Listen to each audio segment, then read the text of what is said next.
का ध्यान दें। आज हम आप सभी को बार बार जो कह रहा हूँ, हमारा चैनल विश्व जागृति बुद्ध मिशन है। अगर आप पहली बार देख रहे हैं तो इसको सब्सक्राइब करें, कमेंट करके बताते रहें हमारी रचनाएं कैसी लगती हैं। अगर कोई कमी है तो उसमें सुधार किया जाए। अपने यार मित्रों में शेयर करें। तो आज मैं आपको आगे की कहानी सुना रहा हूँ। जो श्रमण सिद्धार्थ हैं वो इस वक्त राजगिरी में हैं। राजा बिंबिसार उनसे मिलने गए हैं, परिचय हुआ है। उन्होंने भी हर तरीके से मदद देने के लिए और राज्य वापस जाने के लिए अनुरोध कर रहे हैं। तो मैं इस कहानी को आगे बढ़ा रहा हूँ। भीमराव अंबेडकर करिए बुद्धि प्रकाश, पाठ दासवा प्रस्तुत करूं होई विवेक विकास। एक बात मैं और बताऊं, अब मानो बात तुम्हें समझाऊं। कोई बात अगर गलत लगी है, अब जान माल की हानि बढ़ी है। मित्र भाव सब मदद करूंगा, अब तन मन धन से साथ करूंगा। कहने लगे राजा बिंबिसार, मैंने जो अभी तक आपको बताया है, अगर कोई बात बुरी लग गई हो तो उसको आप माफ करें। मैंने जो भी कुछ कहा है वो मित्र भावना से कहा है। वापस कपिल वस्तु ना जाना चाहो, और राजा बनना यदि तुम चाहो। आधा राजपाट सब दूंगा, अब बदले में ना कुछ भी लूंगा। सुनी प्रस्ताव श्रमण मुस्कुराए, और राजकुमार मित्र समझाए।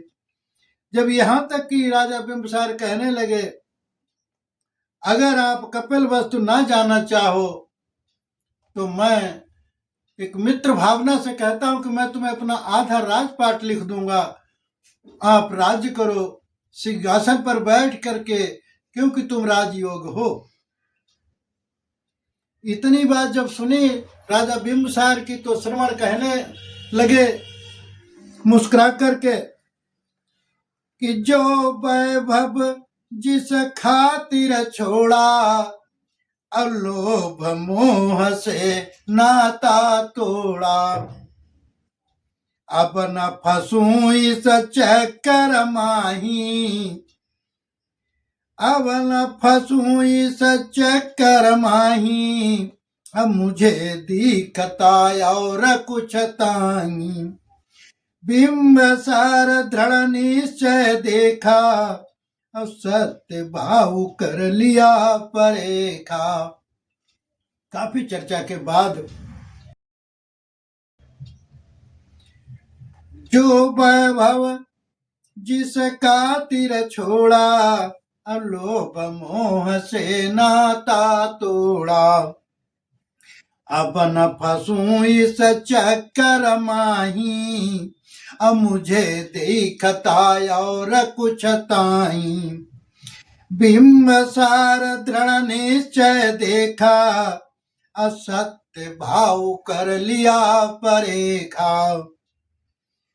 हाँ विभोर हाथ जोड़ कर बोला, अब सचमुच सम्मक संबुद्ध बनूं मैं चूला। कहने लगे राजा बिंबिसार कि वाकई आपका निश्चय जो है वो दृढ़ है।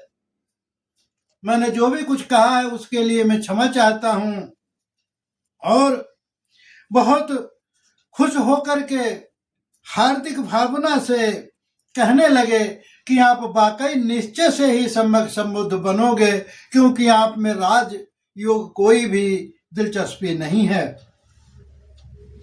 एक प्रार्थना भी है मेरी, अब बोध प्राप्त होने पर मेरी, दर्शन आई मगध में देना, अब मुक्ति मार्ग हमें दे देना।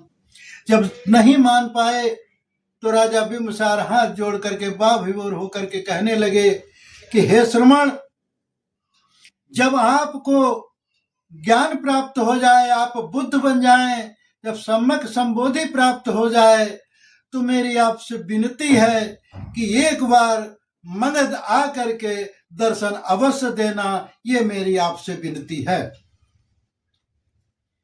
मौन स्वीकृति शरमण दीनी, अब बिंबसार महल चल देनी, बार बार मार्ग में सोचई, अब चलता जाय दृढ़ निश्चय सोचई, बहुत श्रमण यह दावा कीना, मैं हूँ बुद्ध प्रचार यह कीना। श्रमण वहीं बैठे रह जाते हैं। राजा बिंबिसार रथ पर सवार होकर के अपने राजमहल चले जाते हैं, लेकिन रास्ते में अनेकों प्रकार के विचार उमड़ रहे हैं और ये कह रहे हैं, मन में विचार कर रहे हैं कि बहुत से लोगों ने ये दावा किया है कि मैं बुद्ध हो गया हूँ, मैं अरहत हो गया हूँ, लेकिन उनमें किसी न किसी में कोई न कोई प्रकार की कमियां जरूर मिली हैं। इसीलिए वो बार बार यही मन में सोच रहे हैं, पर वो बुद्ध नहीं बन पाए, अदृढ़ निश्चय हम इनका पाए। कहने लगे कि इनका वाकई हमने नहीं लुभा पाया। अनेक लोग अपने को अरहत और बुद्ध कहते थे, लेकिन वो कोई न कोई वासना में, कोई न कोई किसी उसमें फंसे मिले। तो इनमें वाकई एक दृढ़ निश्चय है। मैंने आधा राजपाट भी देने को कह दिया, लेकिन ये फिर भी नहीं अपने दृढ़ निश्चय से अडिग हुए। जाई महल विश्राम है कीना, राज क्या ध्यान अति दीना। जाकर के महलों में विश्राम किया और फिर अपने राजकाज की ओर ध्यान देने लगे। इधर क्या होता है कि बिंबिसार राजन गए, श्रमण किया विचार, हमको भी चलना उचित, सत्य मिला उपहार। इधर श्रमण गौतम भी कहने लगे कि अब मैं भी यहाँ से प्रस्थान करूं, मैं भी आगे की खोज में निकलूं, ताकि जिस कारण मैंने घर को छोड़ा है वो हमको कहीं न कहीं किसी से मिल जाए।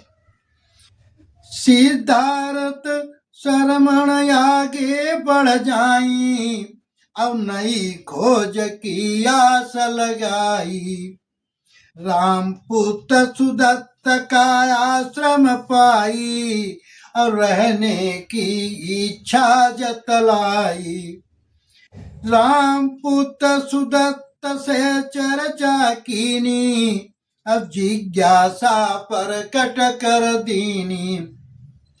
जब मगध की राजधानी राजगिरी से श्रमण गौतम चल दिए, चलते चलते जा करके उन्हें एक जंगल में आश्रम दिखाई पड़ा। तो उस आश्रम में गए तो वहां पता चला कि रामपुत्र सुदत्त जो यहाँ का बहुत ही बड़ा सन्यासी है, तपसी है, उनके अनेक शिष्य हैं। तो वहां जाकर के जब आश्रम में पहुंचे तो उनसे चर्चा की और आगे उन्होंने कहा कि मैं यहाँ कुछ देर रुकना चाहता हूँ। दर्शन साक्ष्य का अनुभव कीना, अब कुछ दिन ठहर अभ्यास है कीना, आगे और जिज्ञासा बढ़ी, अमित आश्रम हुई मित्रता गाड़ी। वहां काफी समय रुके वो, क्योंकि रामपुत्र सुदत्त का साक्य दर्शन का उनका जो था वो लक्ष्य था। वो अपने शिष्यों को साक्य दर्शन सिखाते थे। तो उन्होंने वहां रह करके श्रमण गौतम ने भी साक्य दर्शन का अनुभव किया, अभ्यास किया। वहां काफी मित्र बन गए उनके। कि राम पुत्र सुदत्त समझाया, अब जितना ज्ञान उतना बतलाया। आप और जो सीखना चाहो, अब मेरे पास और ना पाओ। रामपुत्र सुदत्त वहां का जो मुखिया था, जो सबसे बड़ा आचार्य था, वो कहने लगा, आपकी जिज्ञासा को देखते हुए मेरे पास जो जितना था मैं उतना आपको हमने बता दिया है। अब मेरे पास इसके अलावा कुछ नहीं है बताने को। कुछ दिन ठहर आगे बढ़ जाई, अब एक आश्रम और दिखाई। आलार कालम आश्रम पाया, अब रुकने की इच्छा जतलाया। इस विधि गाथा सवई सुनाई, अब करई तपस्या सवई अनुआई।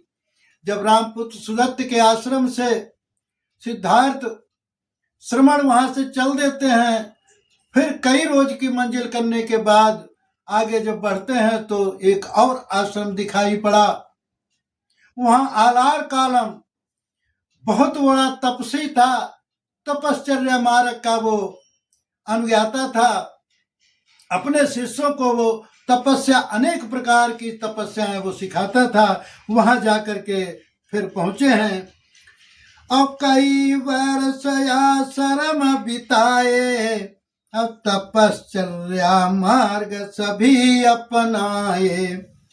5 मित्र थे वहां बनाए, अब छोड़ा साथ नहीं देर लगाए।